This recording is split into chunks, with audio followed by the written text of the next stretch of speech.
6 emergency exits. Hello, everybody. This is Ron, your captain speaking. We are currently 30,000 feet in the air, and we haven't even left the airport. We just lit the joint. Just kidding, a little pilot humor there. We like to have fun. Our destination today is Casablanca, Morocco.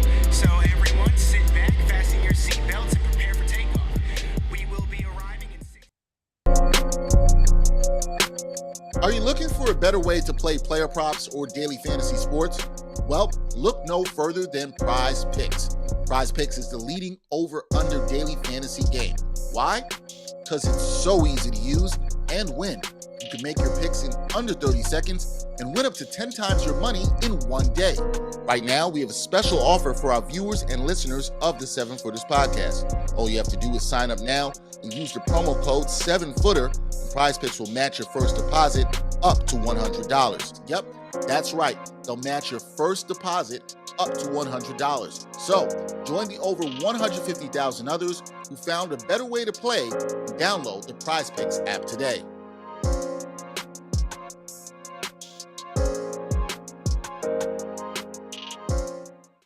Seven Footers fam, how's it going out there, Jarod? I'm doing good, man. We are in the midst of the conference semis. One game's happened everywhere. Game 2's tonight. It's exciting times, Jenna, in these playoff streets. The conference semis. This is what separates the losers from the good guys. I was like, are you going to say the men from the boys? I was like, what cliche are we going to use here? I know. I wanted to use that one because it's extremely common, but I couldn't think of it. So I had to think of something quick on my feet. I got real nervous. I started to sweat. It's only been like 2 minutes into the podcast, but that's what happens when you're in the midst of the playoffs, Jarod, when you're fighting for the Larry O'Brien at the end of this thing. Yeah, Larry O'B. Let's talk about another situation that has Boston fans on edge right now, and this is the series with the Bucks. The Bucks lead 1-0, and Game 2 is tonight, like you said, as we're recording this on May 3rd, but they're going to be without their defensive player of the year in Marcus Smart because he suffered that quad injury in Game 1, and he's been ruled out for Game 2.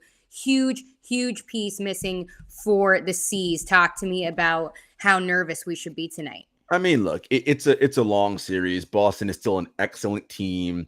They were the number one defense in the league. Now, Smart was a huge part of that, right? At the point of attack, defensive player of the year.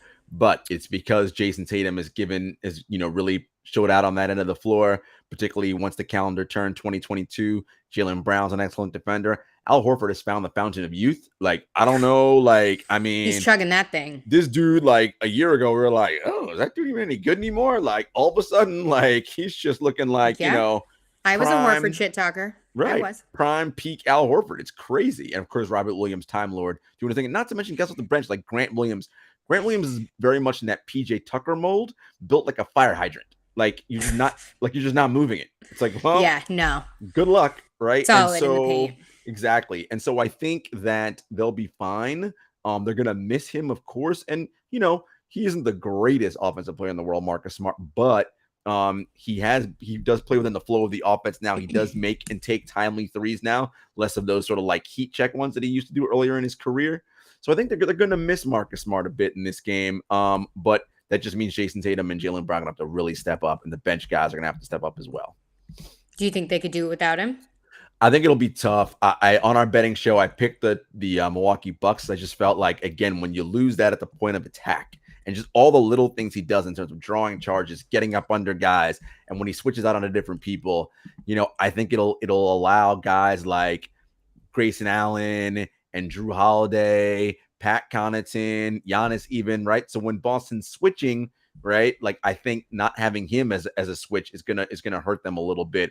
I do think Milwaukee takes this game tonight, and it goes back to Milwaukee down 0-2 for Boston, and then then we'll see kind of what happens there. This is a prime opportunity for Milwaukee to kind of really shake things up and force Boston to get a little desperate if they go down 0-2. Yeah, definitely. However, I mean, Boston makes me nervous in terms of playoff longevity if they were to fall into that 0-2 position and then go back to Milwaukee. You don't want to be away when you're down like that. So that's definitely crunch time there. But time will tell. let's switch over to the Bucks because they also don't have a key piece in Chris Middleton, and he's been ruled out for game 2 with that knee injury he's been struggling with. Yeah. And Giannis has also struggled though without his partner on the floor there. So For sure. What are the Bucks' chances in all of this? So I think what's interesting there, if you're a Celtics fan, Jenna, keep this game close, because if this game is close, Chris Middleton is their best perimeter on-ball single shot creator, right? And not having someone who can do that will be tight in close. It will be tough to deal with in close situations, particularly if the Celtics make an adjustment and they kind of wall off the rim against Giannis in those rim attacks. And even though Giannis in the last game, he didn't really shoot the ball that well. He missed a lot of bunnies at the rim. The size and physicality of the Celtics did bother him as well. I don't want to make it seem like, it's all about the Bucks physicality. So if they can keep this game close, and the Bucks will require that sort of single off the dribble shot creator, and Giannis can't do it, and now you're going to put that pressure on Jrue Holiday, I think that'll be interesting. Boston could find a way to make this 1-1 going back. I think Milwaukee still wins it, but it wouldn't surprise me if the game is close and they don't have Middleton, that this is exactly what the Celtics want. Yeah, I think this one's going to come down to the end there, so we'll see about this. But let's move on and talk about this Heat Sixers series, because Miami leads 1-0, and I would have put my money on the Sixers, but they're without Joel Embiid now. So he's got that orbital fracture, the concussion, and I believe I read that he was having symptoms from the concussion, so they were monitoring that. But he is still unclear for the status for this series with Miami. So Doc said he's feeling better. What's the vibe here? Because, he's the best player on your team. Oh, look, no Embiid, they have no shot, right? And it looks like potentially game 3, maybe game 4. If you're the 76ers, though, you have to go back to Philly, somehow find a way to be tied 1-1. Because if you go back down 0-2, and Embiid, let's say Embiid, it's not game 3, it's game 4. Well, man, now you're asking a lot on him coming back to dominate, which of course he can, and change the whole nature of the series. Look, anything can happen, but I think the Sixers are going to require better shooting from their starters. Maxey and Harden have got to fill it up better from the perimeter. Tobias Harris had a pretty good game in game 1, but this is a James Harden series, and it's not like he needs to be Houston Rockets James Harden, 35, 10, and 10. No, he just needs to be scoring efficiently and getting better looks for his guys. And again, those guys have to knock those shots down. Paul Reed in the pick and roll, getting him to do some different things. Paul Reed needs to stay on the floor, not foul as much. But it's a tall order without Embiid, because he's so much of everything. And the Harden Embiid pick and roll is deadly, right? And not having that as something to turn to, you can see is really, really hurting the 76ers. But they did some good things in that last game, Jenna. They had the lead going into halftime. They played well in that second quarter. They played well to start the third. Then kind of Miami just kind of ratcheted up another level midway through the third, and the Sixers had nothing. And that's something that changed there. We'll see what Doc comes up with. Yeah, before we move over to Miami, Doc is going to obviously up DeAndre Jordan's minutes because he's going to be Embiid's obvious replacement. But, what are your thoughts about him really taking over that position at this point? Because, there's a big gap between Embiid and Jordan. This is no disrespect, but DeAndre, what are we doing? DeAndre Jordan? Come on, man. What are we doing? And the thing about it is Paul Reed, yes, he's not as big as DeAndre Jordan, obviously, but he's much more mobile, much more active. The Sixers were minus in all the DeAndre Jordan minutes last night. He had a couple good moments, but anytime you've got to rely on him for 15, 20 plus minutes, that's not good. And Doc, look, Doc's stubborn, and the media has been asking him after games about, we're going to start DeAndre because we like it, whether you like it or not. And it's just that's what someone like Doc's going to do. They're going to double down on their position and be strident. And, when you've accomplished a lot in your career and it looks like you have to do something different, and someone outside of the basketball world is telling you to do something different, it's going to make you just more strident in your beliefs. Right. And Doc's just stubborn in that way, and he's not going to budge off that fact. And it's bro, look, DeAndre Jordan getting cooked out there. It's just not, listen, I get it. Paul Reed, is not perfect, but no, there is no perfect solution. You don't have Joel Embiid, right? So, I mean, Yeah. so I think you need to be a little more flexible when it comes to that situation and just try to see, okay, maybe we steal a couple minutes here and there. And like maybe DeAndre Jordan gets like 2 or 3, but like extended minutes of DeAndre Jordan is not a good look. It is poor. Like, and we saw it. We saw it in the first half. We saw it a bit in the second half as well. You know, and Doc said after the game, well, to a man, everybody in the locker room said, we want DeAndre. It's like, yeah, man, but you're the coach. Guess what they say? Like, you got to know, like, yeah, but DeAndre ain't really working out so well right now. Like, we're getting cooked in isolation when you got to get him in space. It's tough. So it'll be interesting to see. But look, this comes down to Embiid, Jenna. If Embiid is not able to play at all, or if he's by the time he's ready to play, it's already, 3-0 or 3-1. Like, I don't know what we're doing here. And, when you're going up against a team like the Miami Heat in the postseason, I mean, I wouldn't want the Miami Heat on a good day. So Exactly. Yeah. And I mean, no offense to the Sixers, because I got a lot of love for them, but they tend to Sixer through the playoffs, which means they choke early on and they just find a way to F it up. And I really hope that doesn't happen. So I'll say this, Jenna, if they lose in this round, which is likely, it's going to be a lot of changes in Philly. Remember, you can't listen. Ben Simmons has his issues, but you can't blame him this year because he ain't there, right? Like, so he's not the reason for your troubles this playoffs. And this whole James Harden situation, right? Like, are you giving that dude a max contract extension based on what? I hope not. Right, based on what you've seen since he's been here. What gives you the idea that, yeah, let me sign this guy to a 5-year, $240 million or whatever that deal is? This consistent guy who has recently been slightly a journeyman. So, I mean, not to, I hate quoting other people, but I was hearing on SportsCenter the other day, Jalen Rose was talking about Harden, and he said something along the lines of, I'm paraphrasing, but he said something like, the more you move teams, but he said something else, the more you like travel or whatever, the less, what is it? The less, he said something like, the less of the guy that you become, less of the consistent, like the guy you become. Yeah. So, let's, yeah, I know. It hit me. I'm with you there. Let's unpack the Harden situation a little bit. This is a man who won an MVP, who finished runner-up in top 5 multiple times. All NBA performer, like one of the great offensive players in the history of basketball.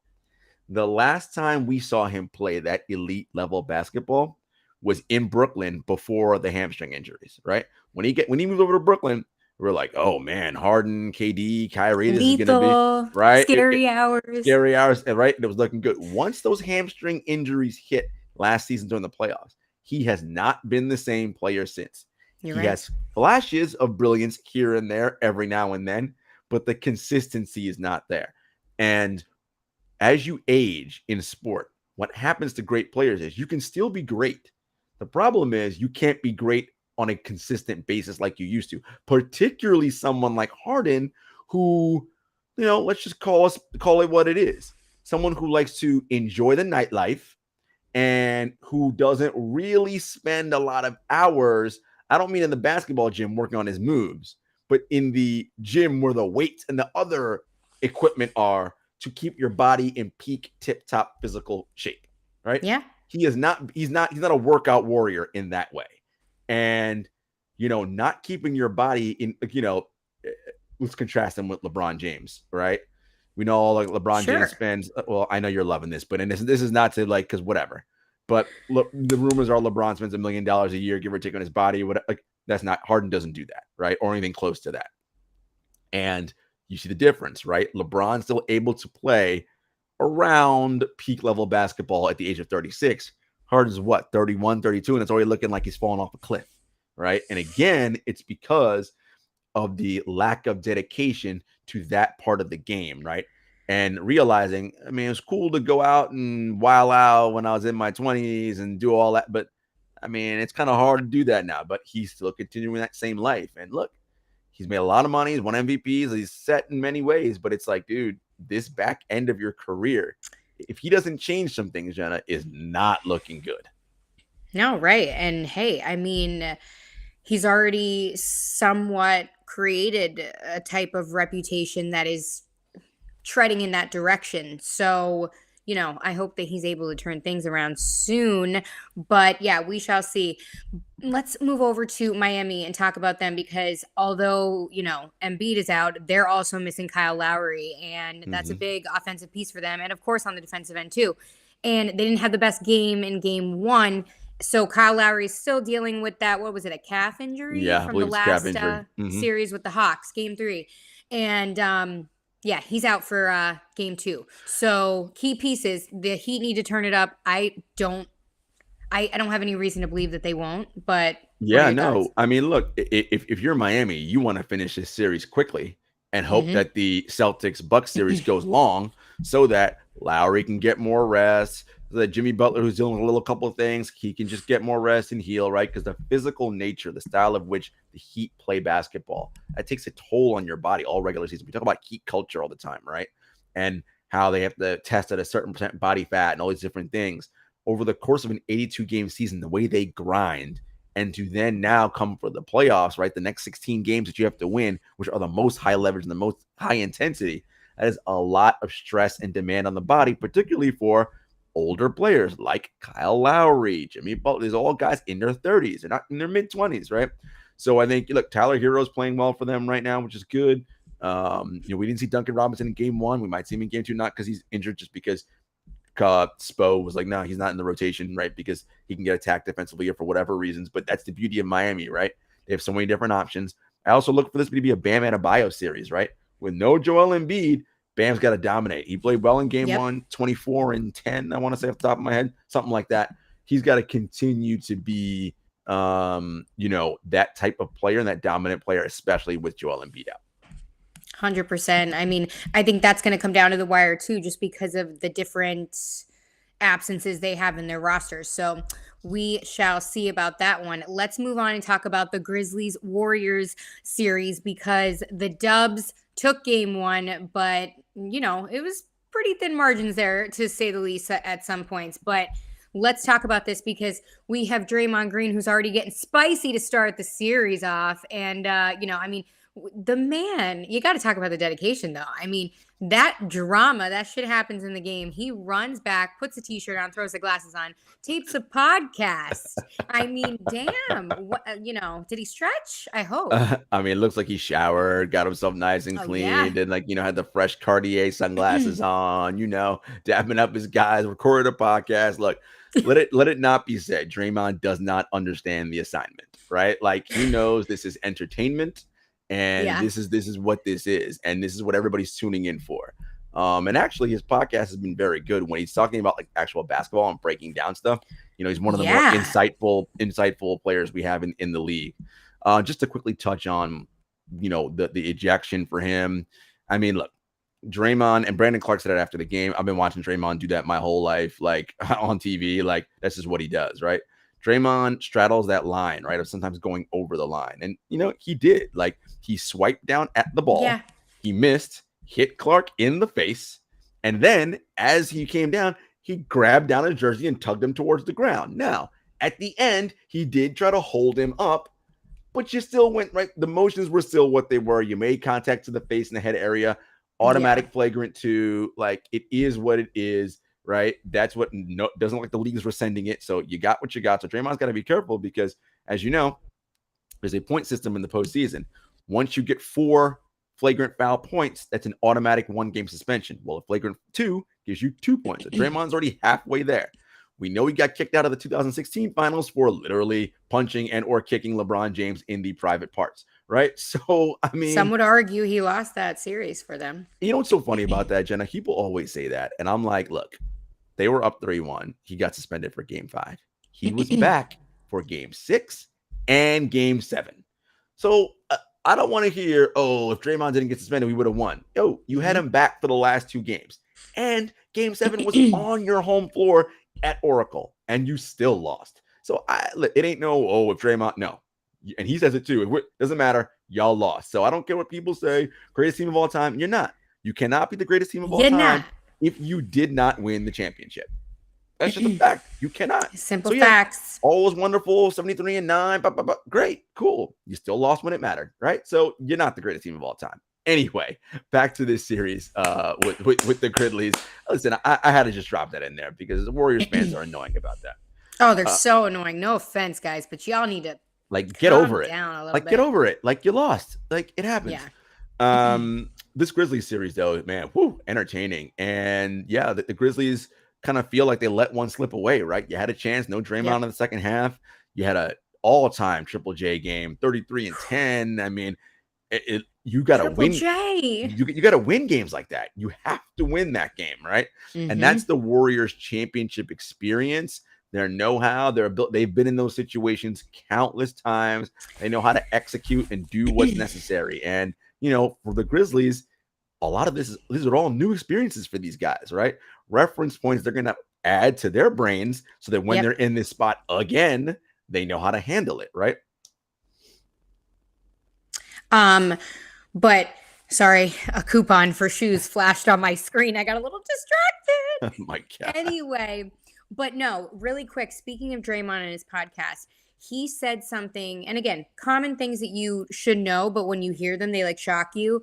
I was listening to it and he was like something about, I don't know if a reporter asked a question about, was Steph, what did Steph think about your foul or whatever? Was basically trying to be like, was Steph pissed? Right. And he was like, I've been playing with Steph for 10 years.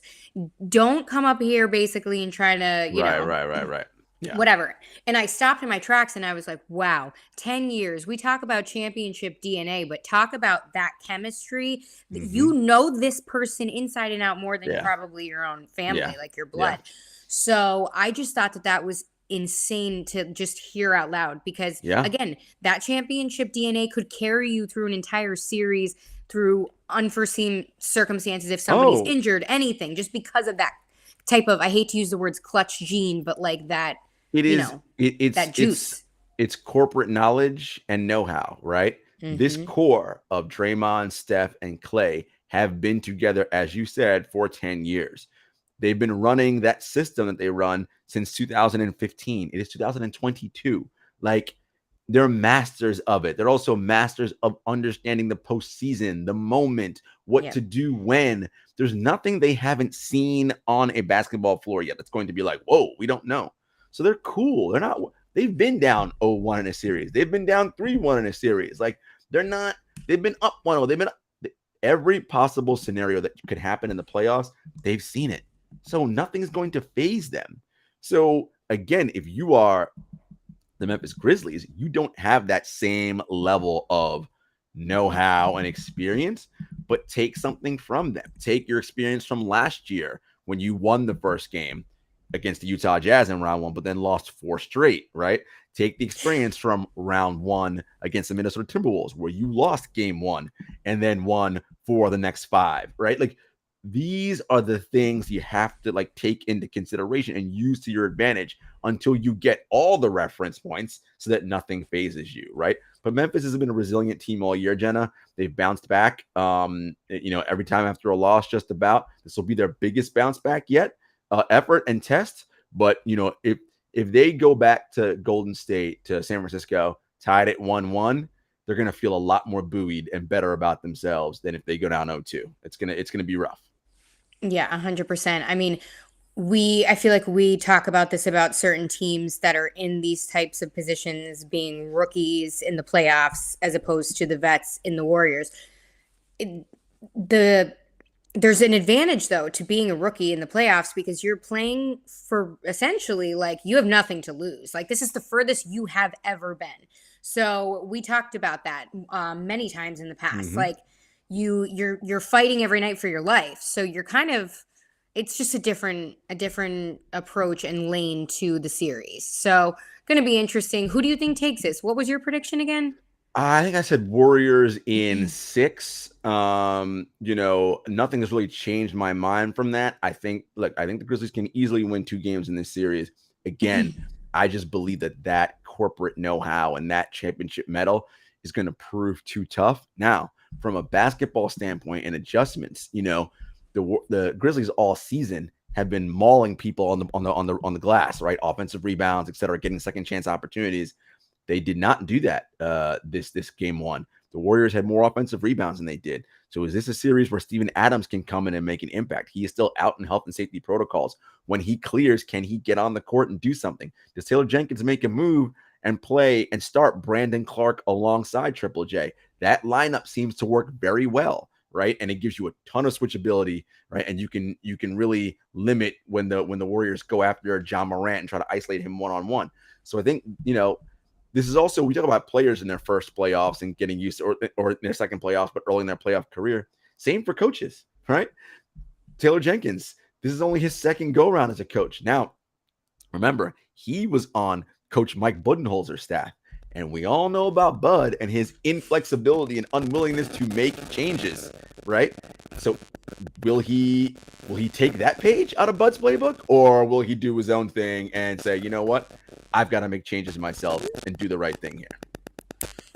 I love it. Can't wait to see it. I've been a big fan of Jenkins. I think that he has been extremely smart throughout this postseason. So hopefully we see some tricks out of his hat.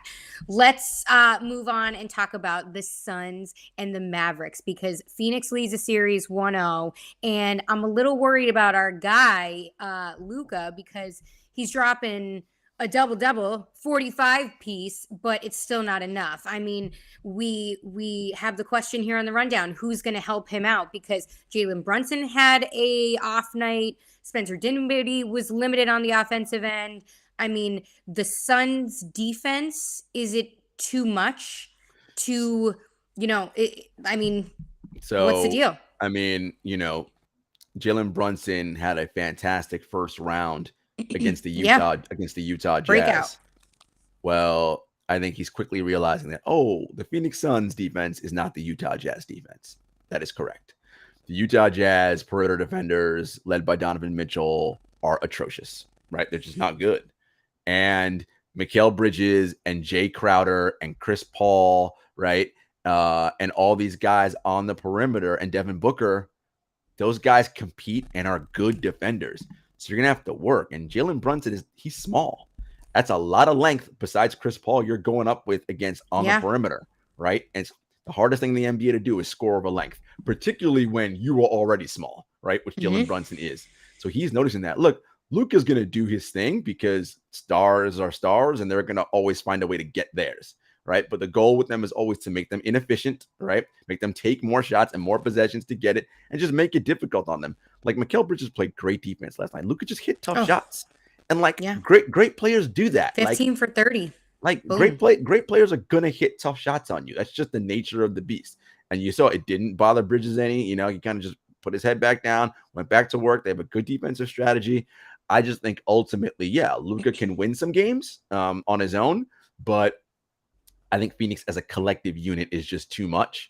And it's going to put a lot of pressure on the Dallas defense to come up big every game to stop them and stop them from executing. And, I just don't think that they're up to the challenge 4 times out of 7. Look, the Phoenix Suns were the number 1 team in the NBA all season for a reason.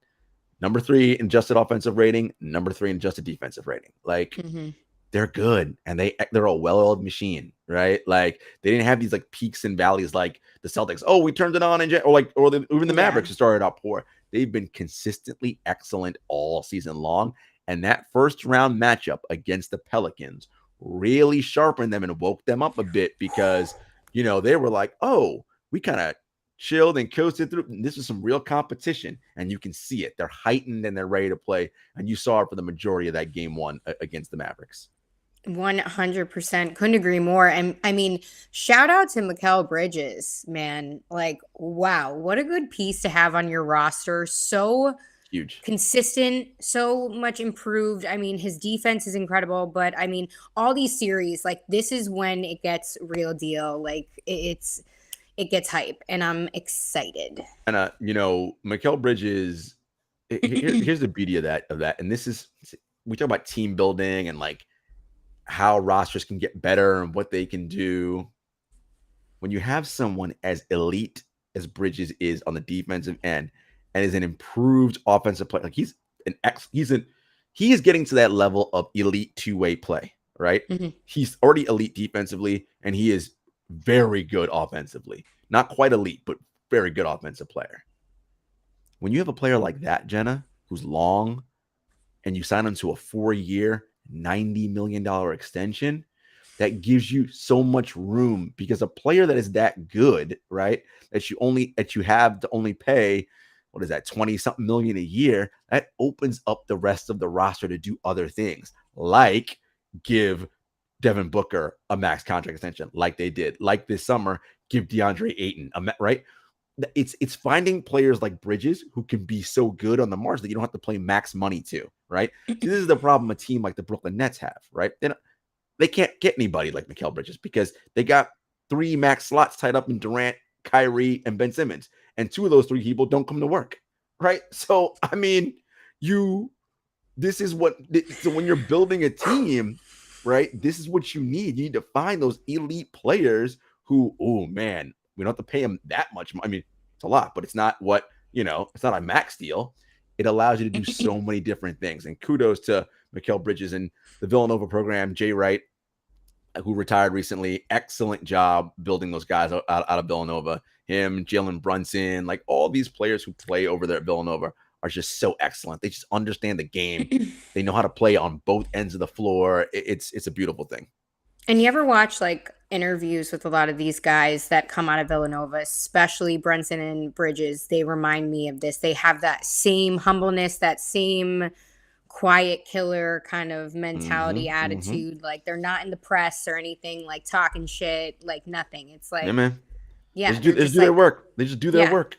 That's it. And they show up. I like this Phoenix Suns team, Jenna. I really think, Dallas may win a game here, maybe 2, but I think Phoenix advances to the finals, conference finals. And, a Phoenix Golden State matchup is what everybody wants. I just got the chills. It's going to be Titanic. We know about the Chris Paul and Stephen Curry kind of like back and forth, and Draymond's going to be, doing his thing. We're a long ways away from that before we get to that of it, but that's going to be interesting between Ayton and Draymond and whatever. Or Ayton, oh my god! Right. No, I got you. I knew what you meant. Yeah, no, but again, long ways to go before we get there. We're still at game 2 of the conference semis. What I will say is, though, last note about the Mavericks: if the role players can't step up, Luka's going to get so gassed so fast, and Kleber, I'm nervous. Yeah, Kleber shot it well in that game. Hit a bunch of threes. Dorian Finney-Smith hit some threes. But listen, they're going to need Brunson and Dinwiddie. Those guys are going to have to contribute, right? Like, and penetrate that Suns defense, which has been excellent all year. And I just think that the Suns just have more guys who know what to do. And look, we haven't even had like a great Booker game yet, right? So I mean, this is the thing. Like, there's just Phoenix has so many weapons that they can throw out at you that whereas at Dallas, it's a Luka really thing. Luka's kind of the head of the snake. If I stop him, I'm pretty good. But this Phoenix team has shown, listen, we can score from a variety of different ways, different areas. We get into our stuff, we move the ball. They're gonna be a tough team to beat. Shout out Monty Williams. Yeah, hell of a job there. The Valley of the Sun. Well, guys, I mean, again, we're at the conference semis here. It's going to fly by, so make sure you stick around with us. We got you covered every week. Remember our betting segment, which drops every Tuesday live. It's a live show prior to this, and Jarod's been winning all week. Wait, before we go, I have to say, my boyfriend texted me before, and he sent me a screenshot of his bets, and he said, "Come on, Jarod," with like a little emoji. I was like, "This is amazing." I love it. Listen, that's my job, to help win Jenna's boyfriend and her dad money out here on these bets, because they listen and they copy my bets. Listen, every week I give you at least one. That's all I can say. At least one every week. Show up to the show, you'll win at least some money. It might not be a lot, but you'll win some. You're gonna get something. Anyway, folks, thanks as always for rocking with us. Of course, we are part of the Props Network, so happy to be there with those guys. Follow us at 7footers on Twitter, at 7footers Podcast on Instagram, at JS Hector, at Jenna Lemoncelli. And until next time, everybody, peace.